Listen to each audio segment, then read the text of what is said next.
Welcome to Beyond the Surface. On our podcast, we highlight underrepresented voices in architecture. We'll humanize architects by uncovering who they are beyond the surface. Hi, I'm your host, Alex Sanchez, representing the Illinois Tech student chapter of the National Organization of Minority Architects. Today's episode is called Altering Practice with our guest, Katherine Darnstadt. Katherine is the founder and principal of Latent, a practice at the intersection of architecture and community development. Since founding her practice in 2010, Katherine and her firm have been published, exhibited, and featured widely, most notably at the International Venice Architecture Biennial, Course 77 Design Awards, Architizer A+ Awards, Architecture League of New York Emerging Voices, and Architects Newspaper Midwest Small Firm of the Year. She is winner of the 2013 American Institute of Architects Young Architects Honor Award and 2014's Crane Chicago 40 Under 40, and featured in the book 100 Women Architects published by Reba. Thank you for taking your time to be here today. Thanks, Alex. How are you doing? Good. How are you doing? I'm doing pretty well too. Yeah. So we've been wanting to interview you for a while. I know we had a panel during the spring semester here at IIT where you spoke. So we really wanted to learn about your story, how you became founding principal of Latent, and your journey through architecture. Yeah. So why don't we get started? Can you talk about how your culture background impacted your identity and how you felt about the world? Yeah, for sure. Thanks, Alex, for having me here. And I think we touched a little bit on that background as part of that redefining redlining panel that I was on at IIT, because I think a lot of people's history of how they understand redlining in Chicago has very personal, familiar connections, especially those whose families came up through the Great Migration and through immigration ended up in Chicago. So I have kind of two families. I have my birth family and then my adopted family. And so for my birth family, one side came up through the Great Migration from the south and settled on the north side of the city, and another side of my family immigrated to Chicago from Mexico and settled in Chicago. And so that's part of that heritage, of that story of both the Black and the Hispanic experience of getting to Chicago and then thriving in Chicago. My adopted family, talk about that family. It always is my adopted family because they adopted me really young. So they are the suburban experience around Chicago. And growing up in that way, all of that really influenced who I was and the kind of multicultural experience of how people saw me, but then also the situations that I was able to be in, both in privileged zones and then being the only minority often in those privileged situations, what that reaction came to be. So that influenced how I ended up in architecture.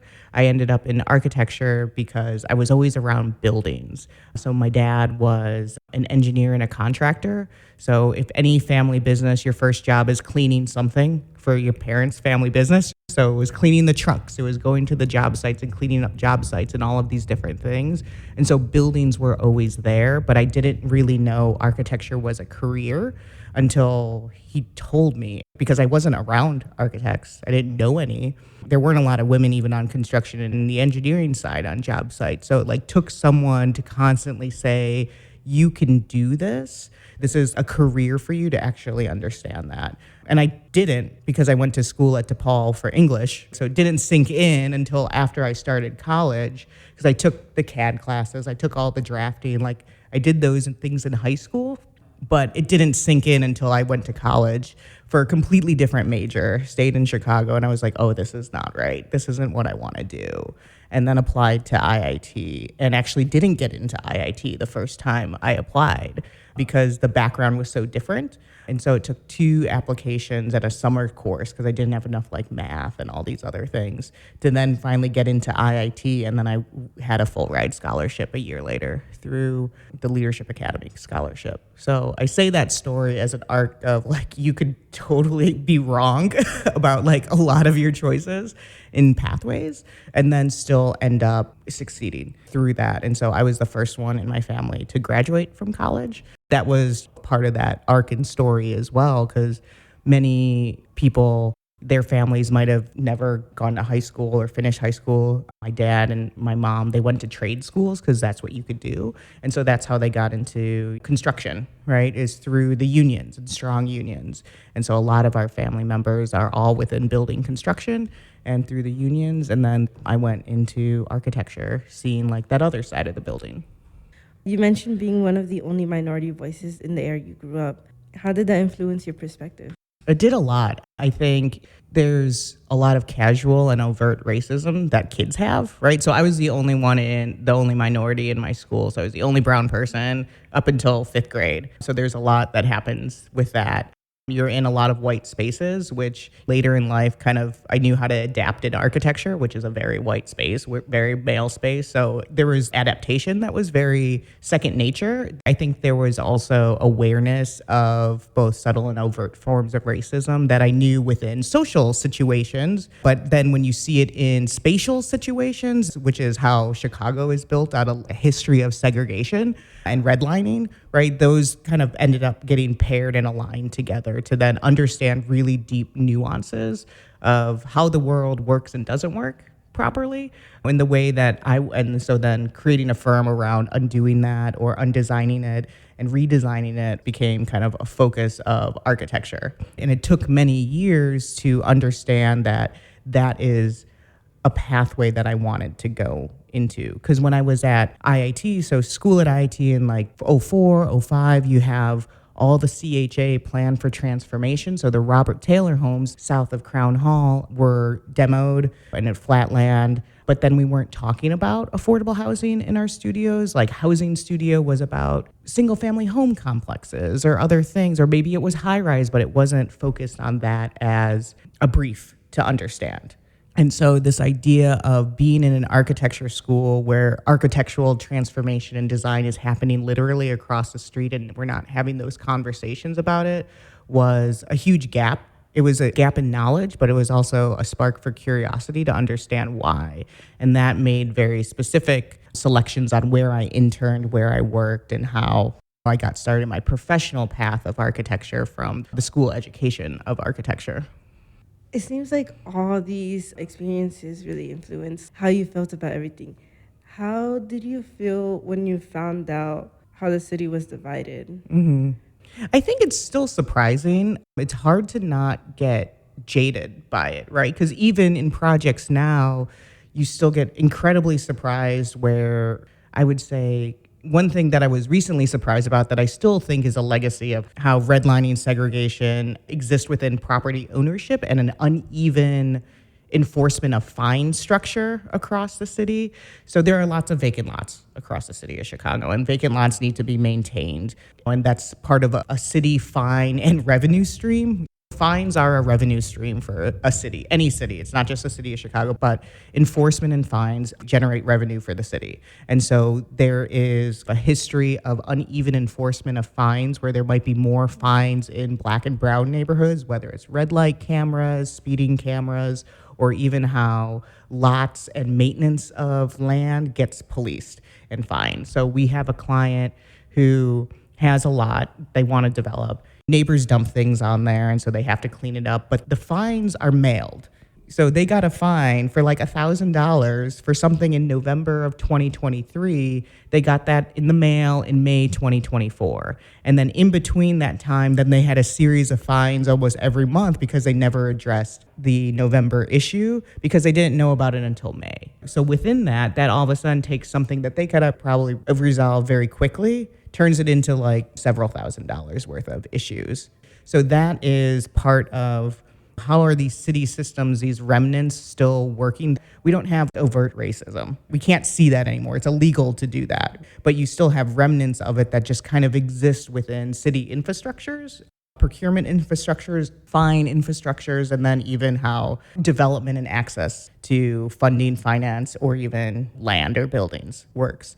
So those are the things that are more nuanced and harder to redesign. That's where it takes the time to think about how you redesigning and undesigning these systems. The View was talking about some of the similar stuff that you just mentioned. And he touched more on like how empty lots work. So now it's interesting that now you're talking about how the city enforces those communities. Yeah. Because I never stopped to think about all the fines, the cameras that they have, all the tickets, and I feel like I never stopped to kind of realize that there's more of those in certain areas than there are in other areas. I never thought about how those things impact the built environment. Yeah.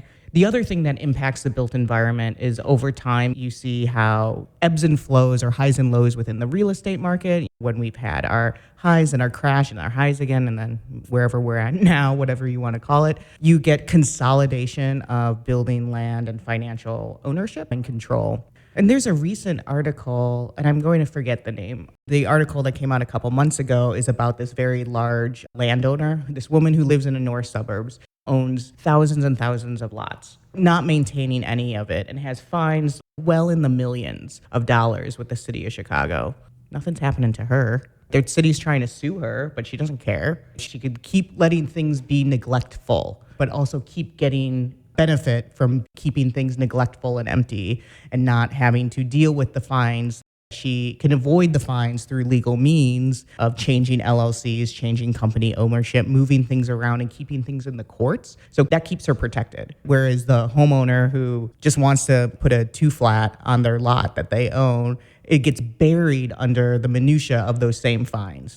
So someone can take advantage of it because they have tools available to them. Someone who wants to do good gets buried by it. Those are the same infrastructures in place, but how you can manipulate them also impacts the built environment. Because we see that. We see that in terms of storefronts that may remain empty. You know there's a building owner somewhere there. Are they intentionally malicious? Probably not. But is there a system in place that makes it more advantageous to leave something empty than put something in it? Absolutely. And that exists within the whole commercial real estate, the financing, the way your taxes work, all of these things. It's a little bit more incentive to keep it the way it is versus make it better. It's hard work always to improve something. So once you know that, you're like, crap, that's how the city works. I get that. It's not necessarily how the municipal part of the city works, but that's how real estate might work. That's how investment might work. So how do we find new ways to invest, to incentivize art, culture, civic improvement in a different way? It's interesting you said, because I don't think I knew anything to that extent. I didn't know how emptiness worked in those communities. Yeah, empty is a strategy. That is a remnant of redlining too. So we have a project in Detroit.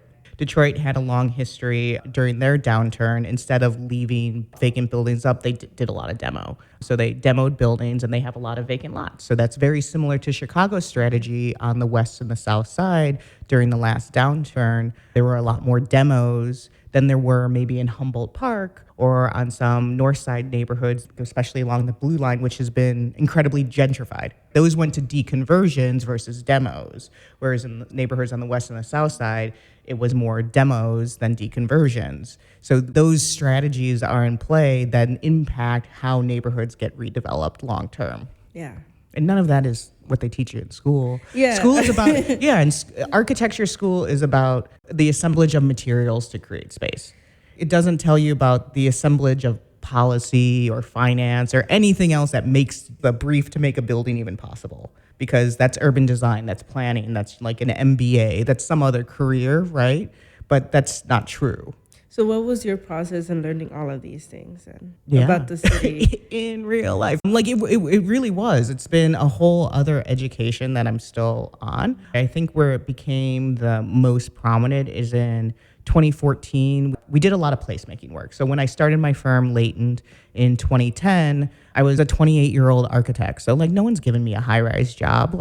Architecture is a field where there's an image of trust based on the person that you are and how you walk into a room. So that image of trust is, in architecture still to this day, is a demographic that's mostly a 50-plus-year-old white male. And so all of that career and all of what NOMAS IIT does, everyone is about shifting that demographic first and then shifting that perception. And I think that's been a hugely positive impact that I've seen over having the firm since 2010.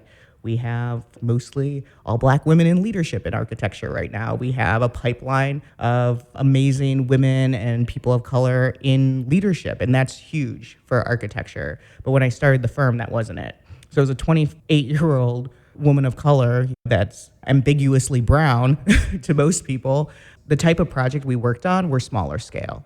I personally was very interested in placemaking work. So this concept of placemaking and tactical urbanism, guerrilla architecture, all of that was emerging at that time and forming. And those were the types of projects we worked on, like parklets, public realms, even boombox pop-up retail, and creating that.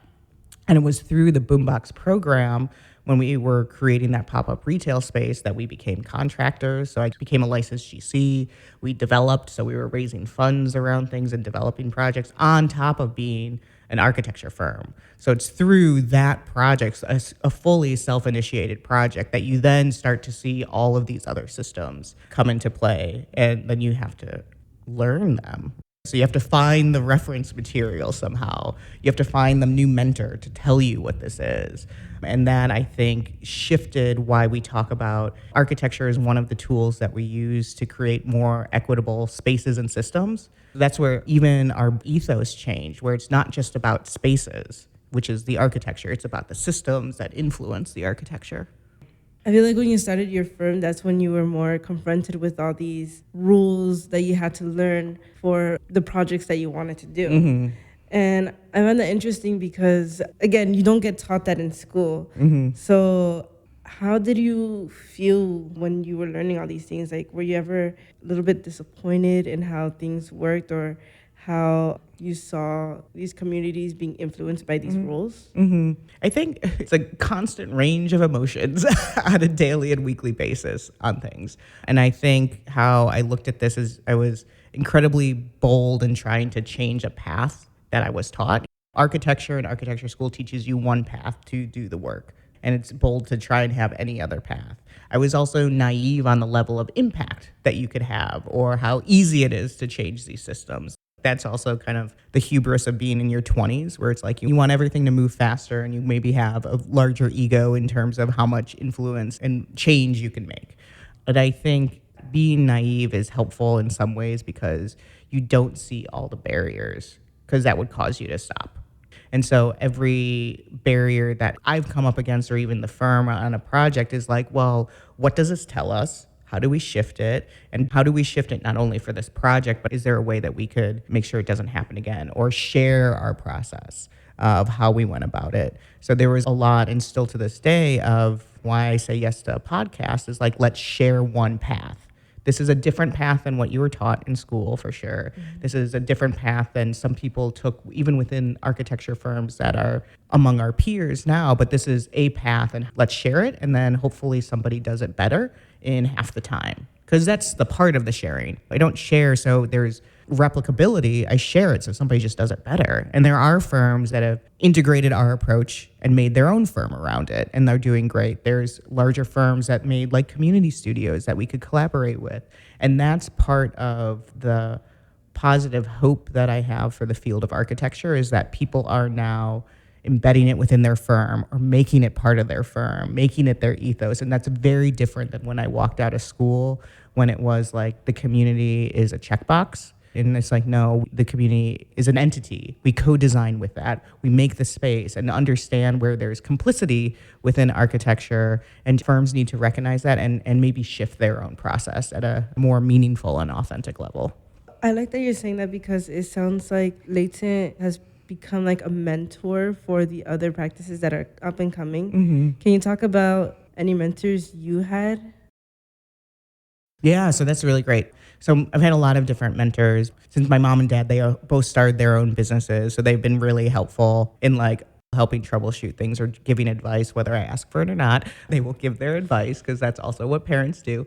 I think there's also been great mentors early on in the career. So I was fortunate through the AIA Young Architects program. So when I was an honor winner, there is a national network of architects to reach out to, or that peer group that were young architects the same year as part of that cohort.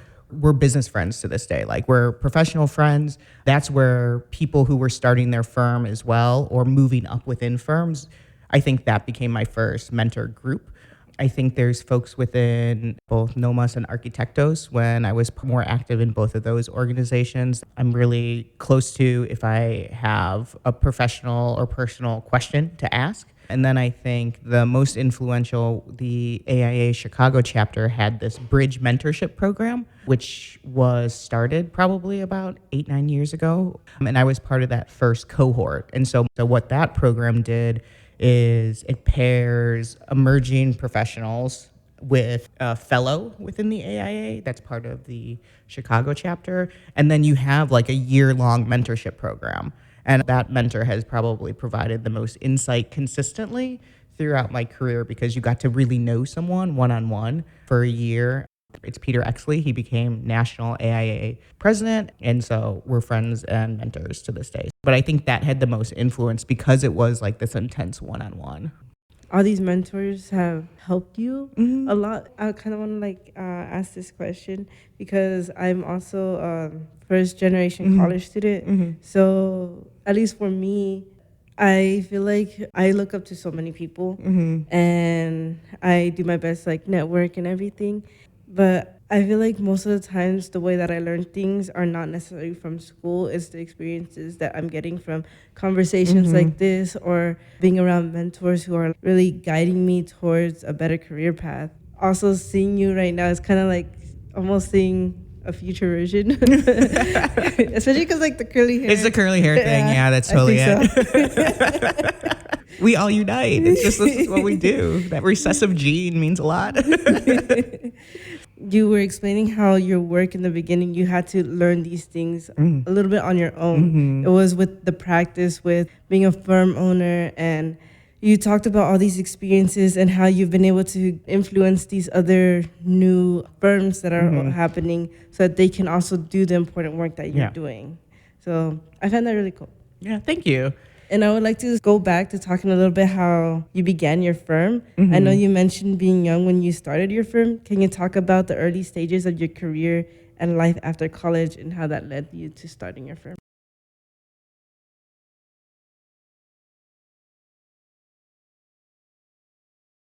Yeah, it's an arc. Okay, so we're going to go on a story together. So I graduated from IIT. So I did a B-Arc at IIT. And then I was working for an architecture firm that was part of some of the CHA Plan for Transformation developments down at Robert Taylor, down in Oakwood Shores. That was a big part of their portfolio because we weren't talking about affordable housing in our architecture studios at IIT. I wanted to learn about that. So I had to go work for a firm that was very deeply involved in affordable housing. It was interesting to me because all of a sudden, that's when you're thrown into, this is what policy looks like. This is what procurement looks like. This is how big the teams are. This is where the checks and balances are. This is what design by committee looks like. All of these pieces in there. And one thing that wasn't in there was the community. There weren't the people that live in the house as part of these discussions. And that was interesting to me. It was interesting to first see how the affordable housing architecture is created, designed, not designed, how it actually gets to that place, and then where is their actual community engagement. And in this firm, there was none. I think my career arc has always been about seeing a gap, then trying to learn about that gap.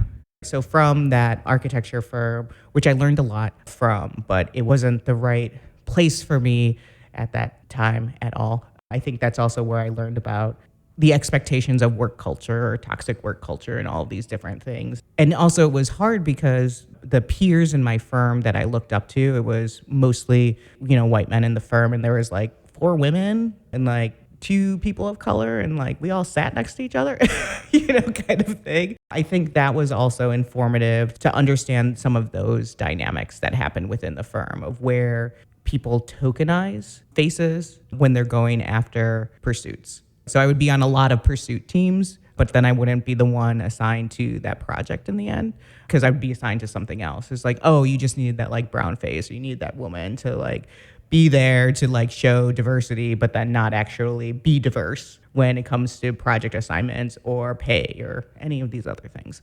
But I learned a lot, some good, some bad. From there, I went to work for a developer. So I was okay, here's a gap. There's something that I need to know both within architecture, but within this development community. So I worked for an architect and a developer. And from there, I was laid off. So that was also then during the recession.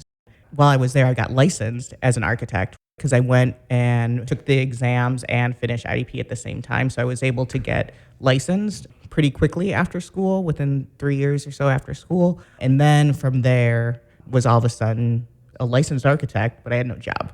And then I also, in that timeline, had gotten married, and I also found out I was pregnant. So it was like that start of the year was like, I have to figure everything out really, really fast. So there's nothing like a very strong deadline to motivate you. So my first projects as a licensed architect were incredibly unglamorous. They were like the friends and family projects. They were like porch repairs. There were a lot of code violations and repairs that I picked up too. And that's how I started to understand enforcement structure within the city and uneven enforcement within the city, because violations are generally reactive. So if you're a homeowner or a small business owner, the city comes out to give you a violation because somebody complained. So it's not a proactive enforcement structure, it's a reactive enforcement structure. And so some of our projects, these small business or homeowners, are just trying to navigate a really opaque building department. They're not trained in that. And even as architects, we're not even trained in that either. And so many of those early projects were trying to understand that, going to building court on behalf of your clients or with your clients, helping translate things, helping them just even understand what they need to do right, because most people want to be in the right, but they're working within a system that makes it incredibly hard for them to do that. And so those were some of our early projects. And then the placemaking work that came from thinking about what does community engagement, what are community spaces, seeing that all of a sudden working a lot with nonprofit organizations too, more and more, and suddenly seeing a field of people that was opposite of what I was seeing in architecture. So within community development and arts and culture, you have more women, you have more people of color, you have more on the ground and neighborhood-based conversations. And that was opposite the architecture that I was working in, opposite the development that I was working in. And I was like, oh, this is where I want to be. This is the type of work and the type of people I want to work with. Like, this is great. I have like all women teams. That doesn't happen, and you just kind of suddenly realize, well, how does this happen in architecture? How can I use architecture to be in this space? And I think that's where Latent came in as, like, I started the firm just trying to figure out a job because I'm unemployed but licensed and pregnant and I have no other income. And then over a couple of years, it's like, I could make this a firm. We could do this work. This is what it could be. And I took a time, and even some of my early peers, they're like, you have to remember, you're a boss now. You're not an employee. You're acting like an employee and someone else is telling you what to do, but you could make this whatever you want to be. And I think once I realized I could make it whatever I want to be, I didn't have to align with whatever architectural parameter I was taught in school or taught at a firm or a firm structure. I thought that was great. And that doesn't necessarily mean it was easy. There were many times where I would go and share my story. I would go lecture at an AIA conference or something like that, because it's very rare to have a young woman in their 20s or in their early 30s as the firm progressed to have their own firm, have projects, have employees. Like, that's atypical. It's more common now than it was a decade ago. And inevitably, there'd be somebody who would ask a question like, well, what are you going to do when you have a real project? Because community-based work or placemaking work is generally thought of as not architecture. There's a hierarchy that's perceived in a different generation of architects that community-based work is charitable. And I don't think it's charity. It's part of our built environment. It's part of architecture. It's actually, I think, one of the more important parts of how cities are created, how community is created, and what makes us stabilizing forces within the field. So that's how I choose to use architecture. But there were definitely people who thought it was like a cute charitable thing I was doing. And I think now you see that shift of how many firms take it incredibly seriously and have built their firms around it, and they have award-winning work. There is no Pritzker Prize winner in the last 8 years who hasn't said that their work is of the community. So that is that shift that happened. It came from it's of the architecture and of the object to it's of the community, the place, and the space. And that's the shift that I've been fortunate to see within my early arc of architecture. I feel like starting a firm was a huge turning point in your life. It was. I feel like so much is going on. It dominates like everything, right? Yeah. And you jumped on this train that was just starting to go. And now it's become what architecture is today. So that's really cool to see you're part of that transition. Yeah. And since you were like one of the early ones, you're also ahead of the game. Yeah. When I say hopefully somebody doesn't in half the time, like you have to learn from that. And you have to make sure we don't, as a firm or myself as an individual, don't get jaded and stuck in a way of working, right? So we constantly have to evolve. Okay. Yeah. And take more risks, definitely.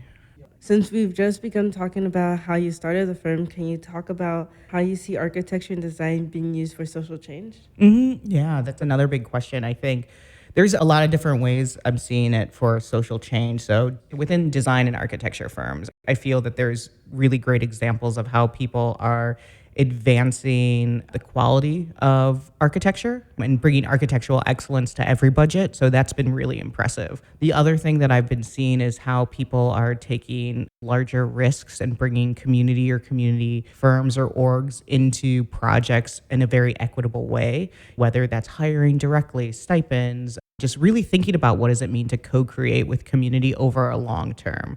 So the one thing I say for social change, it's the shift in the time frame of how you want to be involved and embedded and co-design with community. The project timeline of making the space is so short, realistically, in terms of making a shift within a community or co-designing with a community. So there's work on the front end to even make that development plan possible, whether you want a grocery store or affordable housing or just a community center. So there's so much work on that front end, and then there's so much work on the back end to make it embedded, operational, a success that way. One of the new phrases that I use a lot is that you have to be down for a decade on any of your community-based work, because that's the reality of it. It's been interesting because we've been working in Austin in the West Humboldt Park neighborhood for probably the past 12 years. And there was an odd realization is one day, a couple years ago, we were driving to one of our projects. We're taking the staff on a tour. We're like, let's go tour a couple projects that are just roughly in the same neighborhood. And as we were driving, I was driving and be like, oh yeah, we did this little thing, like this storefront. We did this bathroom renovation in this building. I just was narrating it. And these are like the unglamorous projects that we've done over the time, but it's like, oh yeah, we had to help them out with this and this organization or this restaurant, and like, but here's the big project. Here's like the architectural work. We're doing this, and it took someone to be like, you have like 10 projects on one street. Right. And I was like, oh, yes, we do. We do have 10 projects on one street. And when we really then start to analyze it, like, okay, somebody made that connection. Let's analyze it. Let's look at our large scale and small scale projects. What does that do? What happened from that? Like, what happened once that space was compliant or had the extra bathroom or had the new community center or has the grocery store? What does that look like? And we started to see that those are all the spaces that you need to fulfill a quality of life plan. And it's an arc over a decade of that space is about architecture can be just as powerful of just making a space functional for like a really beautiful need for an organization. Or it could also be about the design excellence of a new construction building or the adaptive reuse into something new. So all of these scales of architectural work, I think, are core to how we always want to work.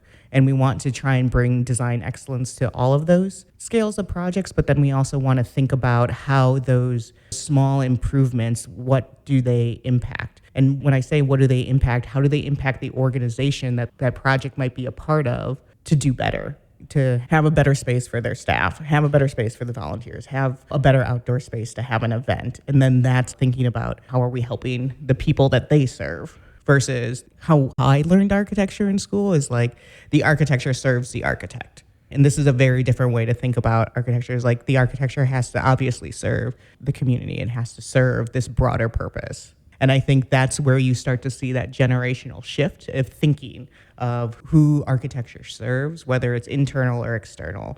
And that's a big shift of the ego of place and then like the ego of architecture. It's really cool to hear you talk about the generational shift, because while you talk about some of the stuff you learned at IIT, I'm realizing how much of it has changed. Yeah. Like we learned a lot more about affordable housing, and we get pushed to go and design for some of the empty lots. Yeah. So it's pretty cool to know how much it has changed.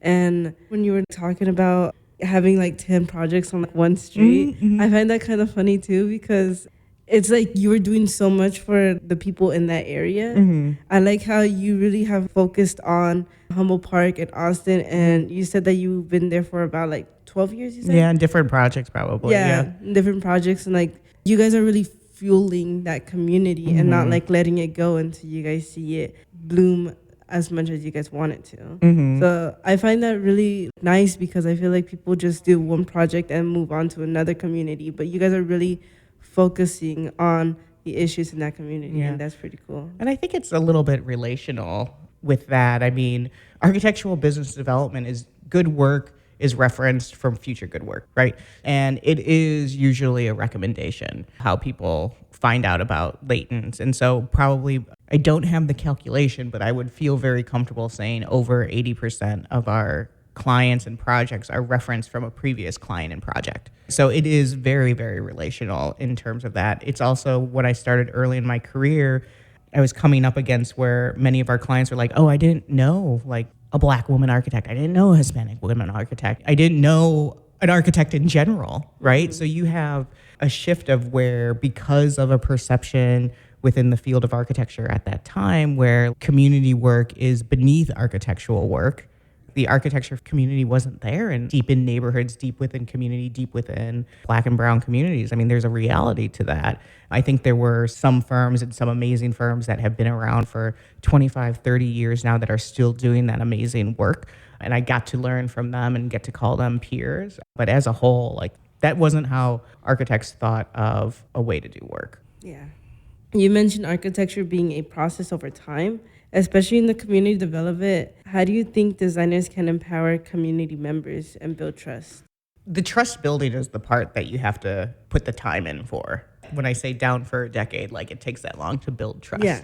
I think design has become much, much more accessible. There is so much access to be able to create a visual identity and think about a brand and have examples of space. That's from the ease of saying something in the air and your phone's tracking you, and all of a sudden you now have your Instagram feed of like Zen spaces, right? Like it's just there. Design is much more accessible passively, but then there's also design tools that are more accessible to the general public. I'll give this example. So Latent participated in the ACE mentor program over the past school year. So that's bringing high school students into a mentor program with architects, engineers to design around a particular topic. This year, we had two of our firm members kind of co-leading a team of students, and they designed a stadium for the Paris Olympics. So that's what they worked on. And they ended up like getting an honorable mention at the national level. So I'll have to give shout out to the whole ACE students on taking it all the way. But one of the things that was wild to both our staff and then like to me to hear about this and see it transform is that the students were so adept at just looking up an idea, Googling, collaging very quickly, using AI and Midjourney right off the bat to like take an idea and just iterate super fast. And they just use it just to have the discussion. Like it's a prompt to have a very quick discussion. And that's how I've seen design shift both in a conversation of how to relay an idea. And I think that's now much more accessible to community as a whole. Younger folks, younger than me, like the teenagers, the high school students as part of ACE, they were just like rapid. They were doing it on their phones. And I was like, I would need a desktop and a mouse, like a keyboard. And they're like, no, let me just do it. Let me just type in some stuff on my phone. So it's very rapid. And I think that will shift, and architects need to embrace that. It's not necessarily saying it's AI. Architects need to embrace the fact that community and their clients and the public as a whole is going to be just as savvy and probably faster at iterating and creating a design brief in a sense, or a design kind of board. I don't know, like a design trajectory for a project than they might be, right? And so that's where it's interesting is like, what does that co-design process look like? How do we feel okay with letting those tools be more public and accessible? Because let's think about how we provide value is going to shift.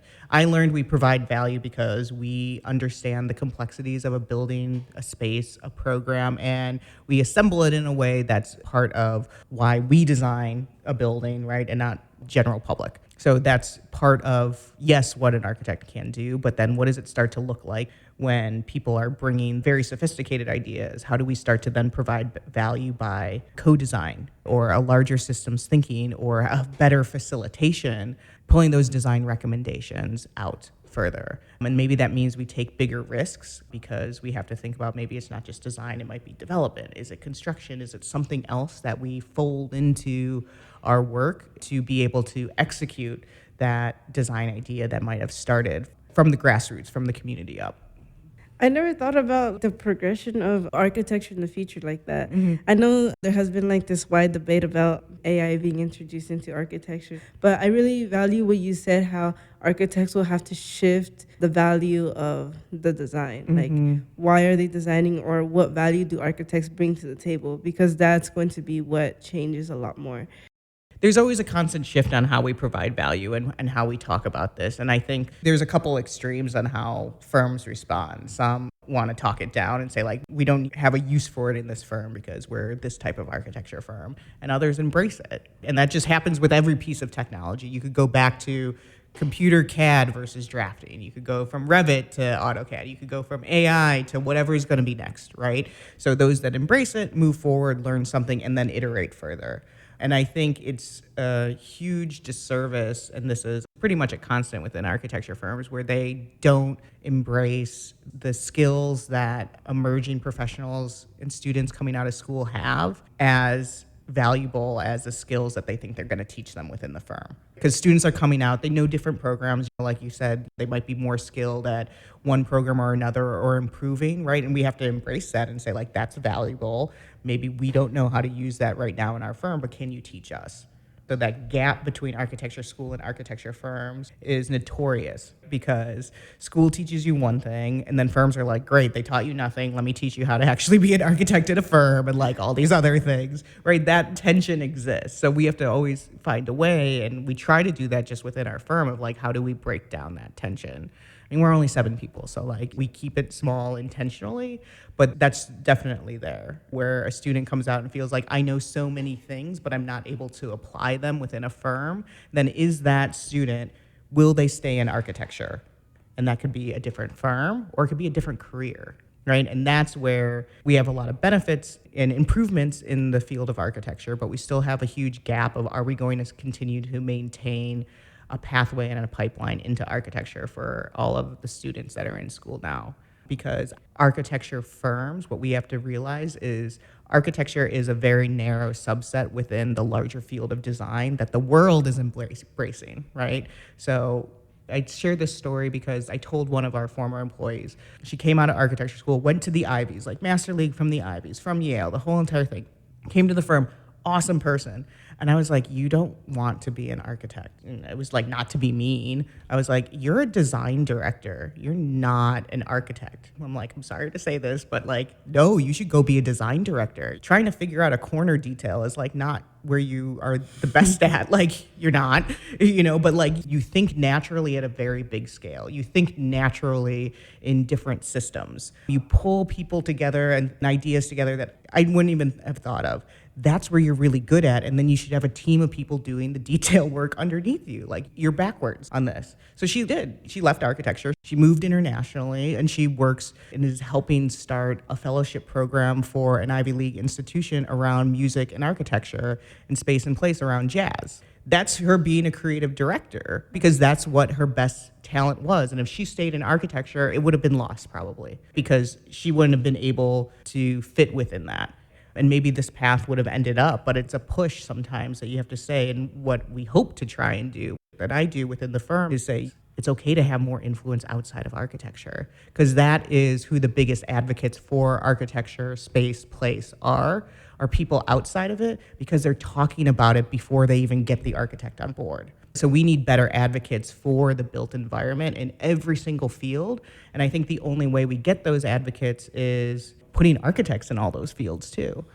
I agree. I remember in our episode with David, he talked about even like in urban design.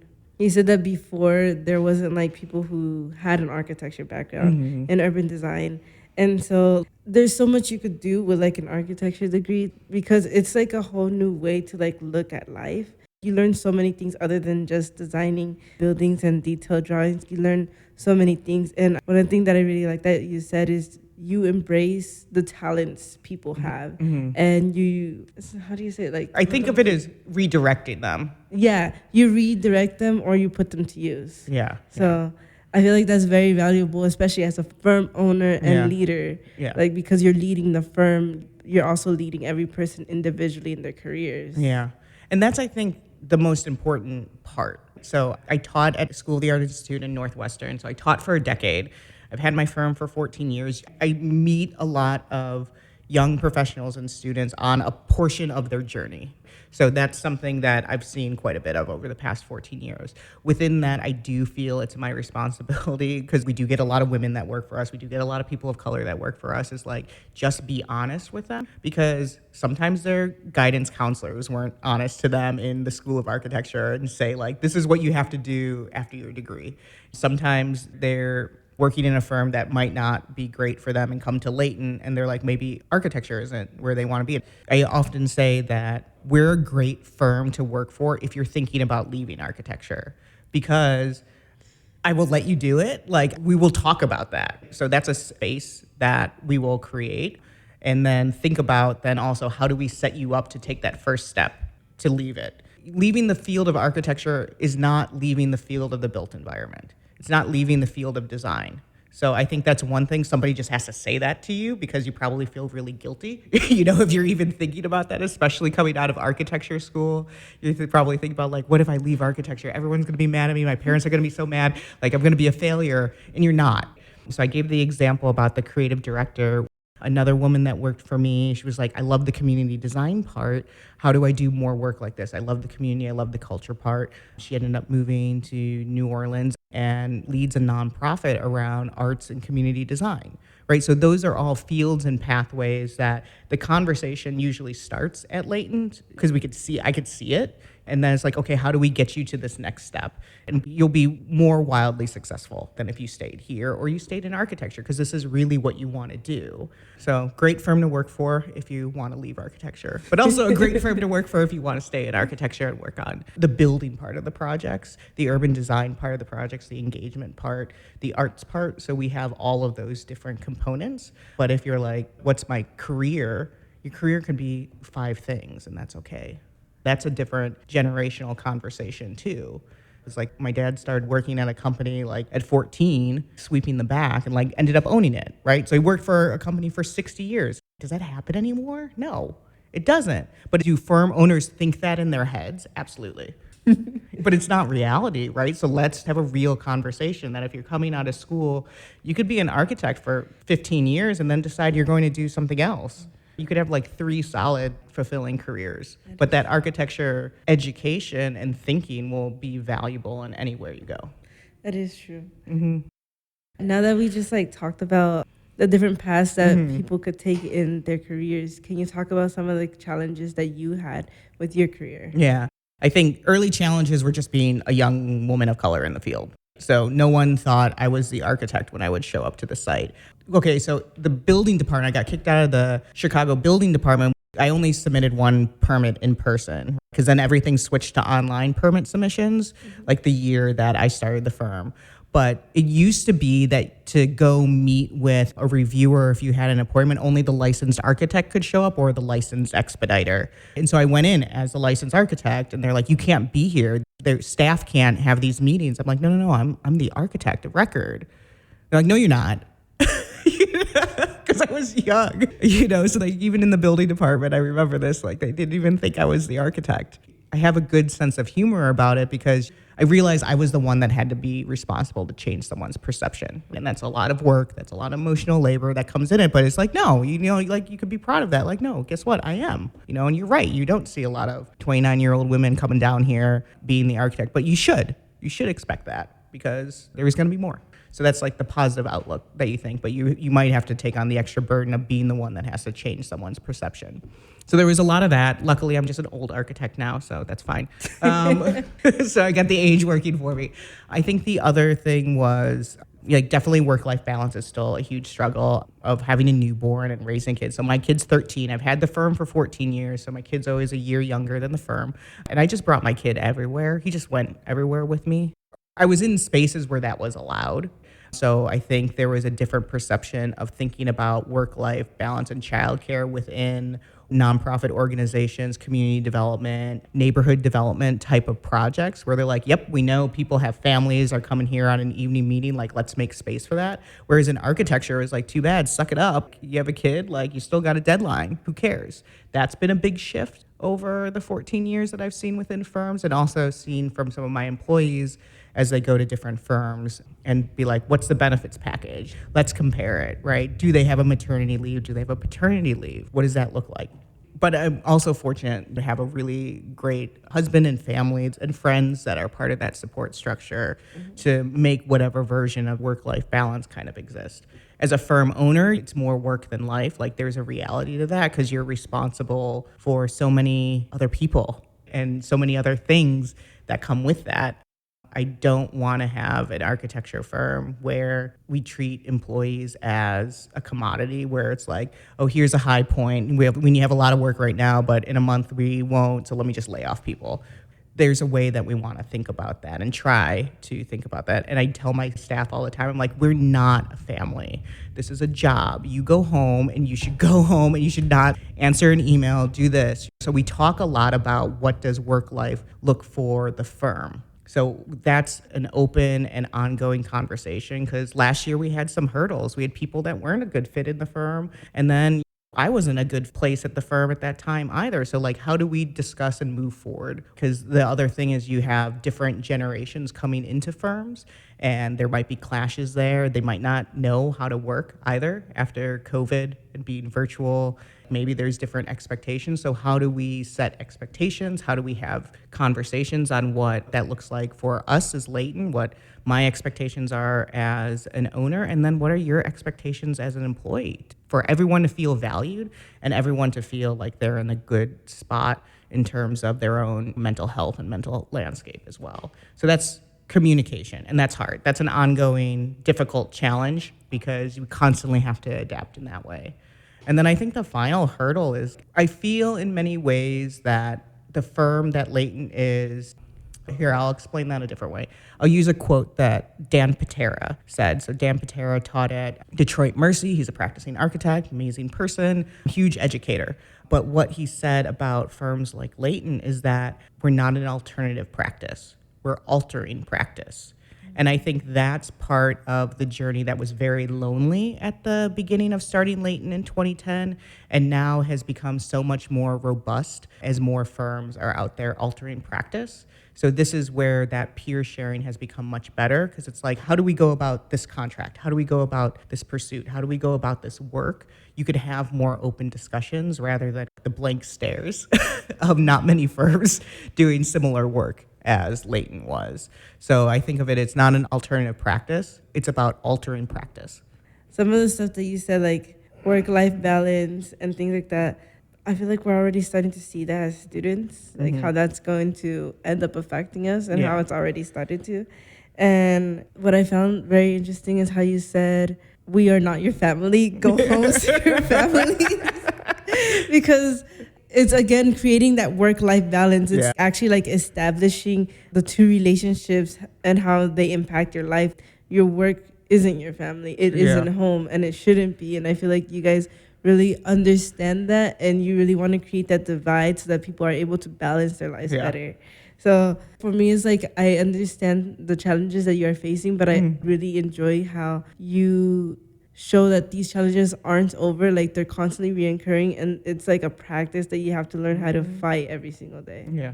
So one of the things at Latent that I think I tell a lot in the story of the firm, or just what our challenges are, is like, we get things wrong, we figure out why we got it wrong, and then we try and make it right. So that's a shift first, that we're having discussions as a firm and working this out together versus saying, like, this is leadership and I tell you to do this. And one of the things when it comes to work-life balance and those expectations is it has to be a two-way street. It has to be a balance for the employee and for me as the firm owner. And some of that has to be like, okay, if we're all going to commit to work a 40 or a 45-hour week, aspirationally it's 40 all the time, and if it's a deadline, it's probably 45. How do we do that? We do that by being more efficient and more communicative on what are we supposed to do this day, this week, this month, what are our deadlines, what's our quality, what's our template that we look at, so that everyone can be efficient with their time and then go home. And then we all get our weekends, we all get our evenings, so that's where it always comes back to the communication. And I think it also comes back to inner office and inner staff communication, because people who've been there longer can help mentor the ones that are coming in and be like, okay, so when you get a sketch, let's look really clearly at the sketch and what is it saying to do, and then what's the directive, so those first and second drafts are more close to finish rather than needing revision 4, 5, 6, 7. So that's all part of how do we create a good working environment. I will say that's not how I learned. I mean, I learned through school and then through work. It was reinforced. It's like death by time at your desk. Like that's your value, was how much time you put into a project, how late you stayed. Like there was validation in that, especially from firm leadership. So like good on students for saying no a lot more than I did when I went through my work experience. And even for some of the more senior people at the firm, they're like, no, a 60, 70-hour week, 80-hour week was very normal. And so that's where I think, where I talk about some of that generational tension, you're like, I'm out, it's 40 hours, I'm out. I think there's tension there, but I think there's value if firm leadership is willing to embrace it, to say like, okay, how do we change our culture then within that? What do we have to learn? And hey, yeah, it sucks that we spent our 20s at a desk and we should have been out and like with our families or like enjoying our life. But that's part of how we have to think about, how do we get that level of work that we want? How do we reinforce quality? How do we think more efficiently? And how do we execute more efficiently? There's a lot of tools that help with that now from a software standpoint, but ultimately it comes down to clear communication directives and being open to have the conversation and the willingness to change something.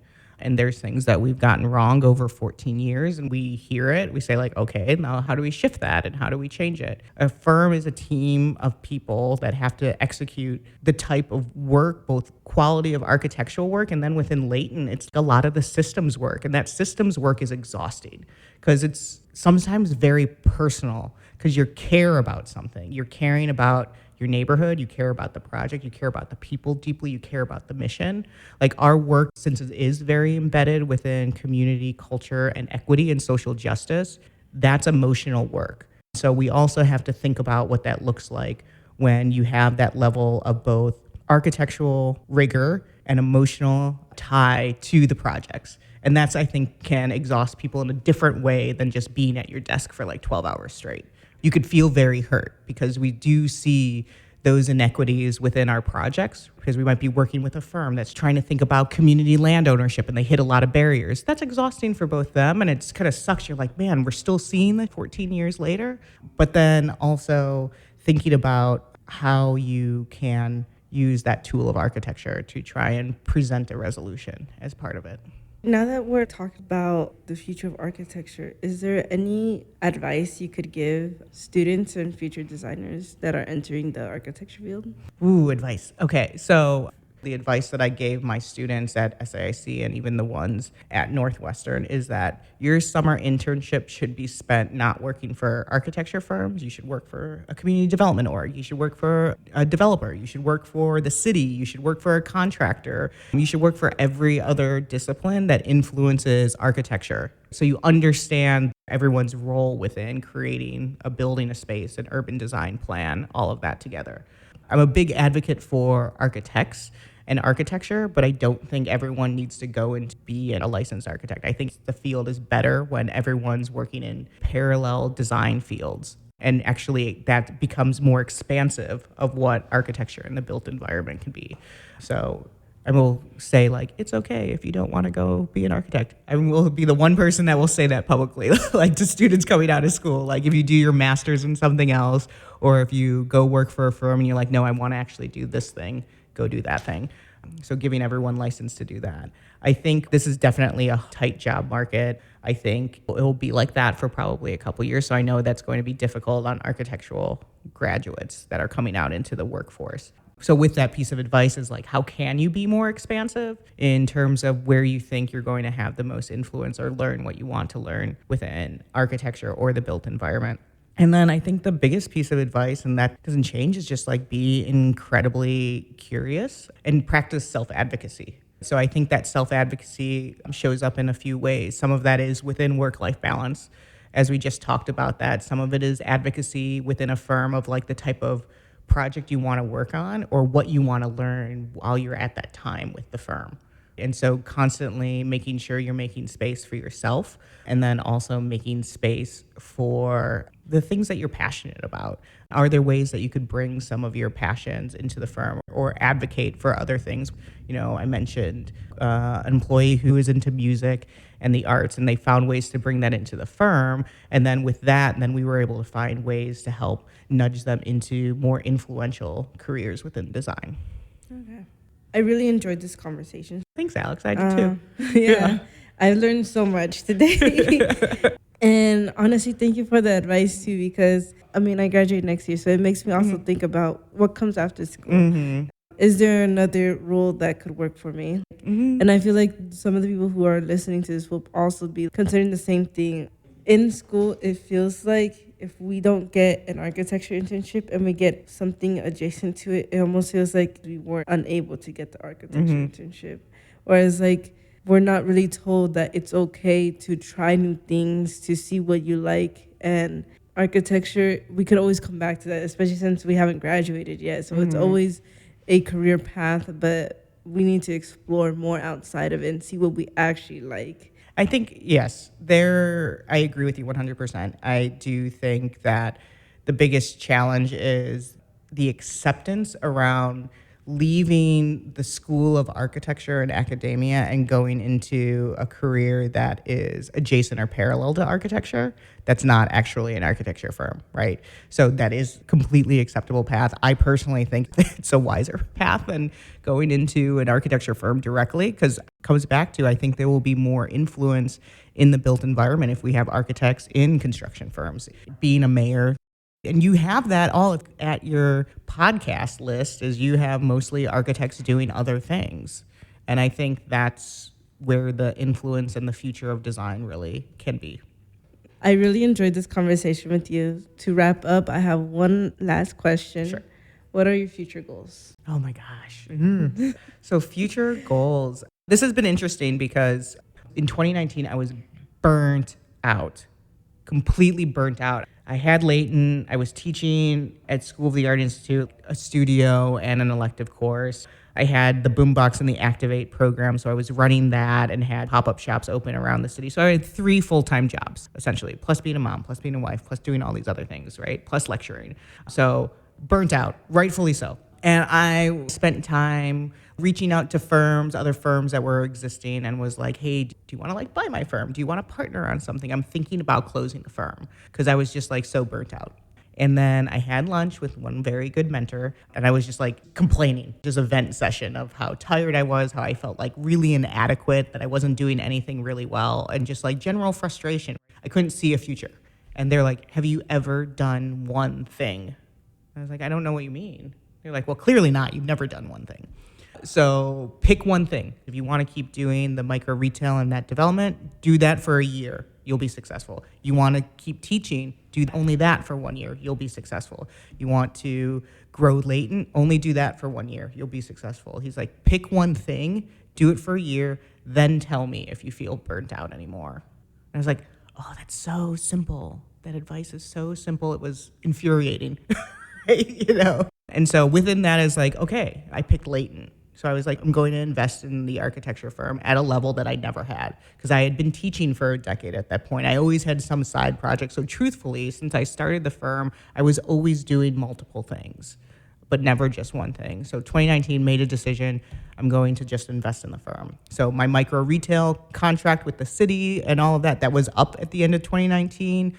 We decided not to renew it. Great, that worked out well. My contract with SAIC, 10 years teaching there, it was up too. I didn't need to renew that. So everything played out really well. Then the pandemic happened in 2020, and I was like, I'm glad I'm only doing one thing, because now I have 500 other things to worry about with this global pandemic going on. But I think without that very simple advice of picking one point, digging into it, taking a really deep dive, that's where we've actually had some of the greatest success over the last 3 years is being incredibly focused and diligent around one thing. I say all that to say that the future of what I'm looking at is then how do we start to thoughtfully and conscientiously and without exhaustion roll back into all of those lessons that we learned from when I was doing multiple things. So what does academia look like? Is that something we want to bring back into the fold as a firm or not? And if people in the firm want to teach, how do we make space for them to teach? Is actual construction and development, is that something we want to roll back in as a component of Latent or not? So that's what the future looks like of how do we fold those lessons back into the firm in terms of what we work on now.